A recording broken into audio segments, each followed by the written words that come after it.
ஏகப்பா எவ்வளோ பெரிய இடம், அதான் சொர்க்க பூமி. அயல் நல்லா இருக்கு. அயல் கொஞ்சம் பிரேக் பிடிக்கிறாங்க. போச்சுடா பெருசுடா. ஆமாம், கரெக்டாக ஓட்டிடுவோம். நல்லா இருக்குங்களா கிலோமீட்ரு? நான் சரிடா விற்கலை, அப்போ நான் போகிறேன் தெரியல.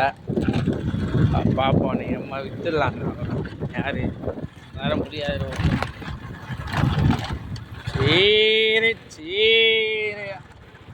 சரி இருக்கு, எடுத்து போடலாமாயா? விலை குறைச்சி தரேனே. லைலான் சேர்லாம் இருக்குது. அதான் கம்பெனி சேர் எடுங்க. 4 சேர் தான் இருக்குது. விலை குறைச்சி தரேனே. எடுங்க. கலந்து அதெல்லாம் வாங்கி போட்டால் வீட்டுக்கு அப்படியே கிடக்கும்னே வருஷத்துக்கு. எடுங்க, விலை குறைச்சே தரேன். ஆ